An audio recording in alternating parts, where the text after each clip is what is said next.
MIT is a life-changing experience. MIT is home. And MIT has been home for almost all my life, certainly ever since the first years here.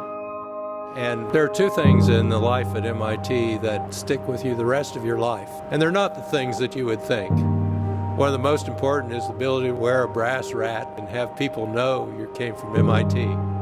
The second is the Cardinal Blazer of the 50th reunion.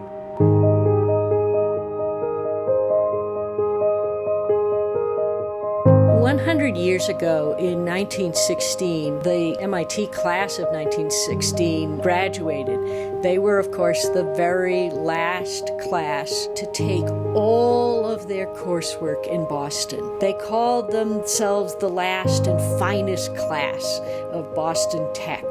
And they were part and parcel of the immense celebration that dedicated the new campus here in Cambridge. This is a class that loved to get together. They didn't wait 5 years.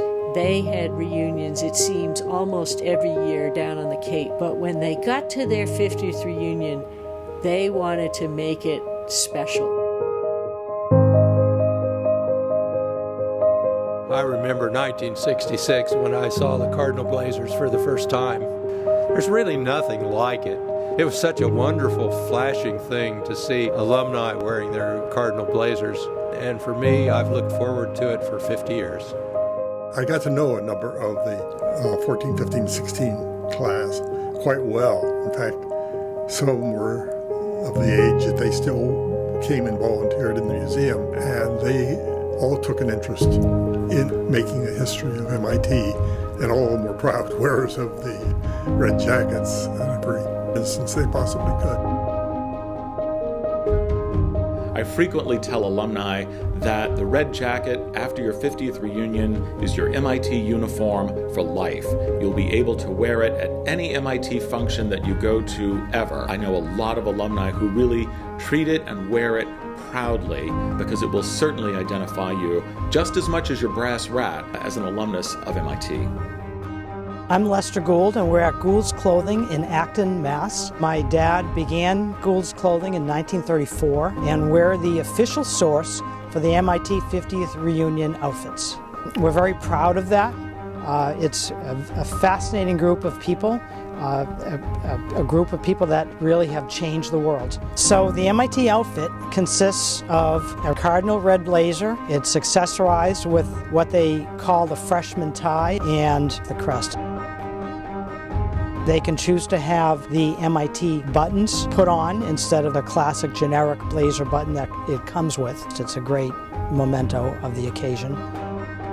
I think they do feel special when they come in and try on the blazer or receive it when I send them. I get a lot of emails saying how great it looks and how pleased they are. I always tell class officers and reunion committees that they reject MIT tradition at their peril. And the example that I give them is the class of 1923, whose officers at their 50th reunion decided that they wanted to be different. They voted to wear white jackets instead of red jackets, in spite of the by now established tradition of the red jacket.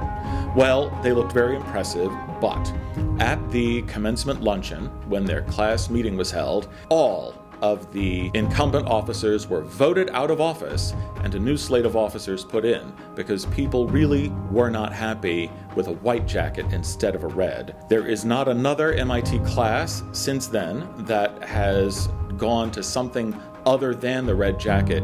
It really is a very powerful tradition. It must be important to all of us. It certainly is to me. At MIT, we tell stories about our past to inspire us to do great things for the future. And I have my fingers crossed that the graduating class of 2016 will dream up some tradition that 50 years from now, when they come back to celebrate their 50th reunion, when they are wearing their Cardinal Blazers for the first time, that they have thought to start a tradition that connects now 150 years of students, really 200 years, if you will, of MIT student life.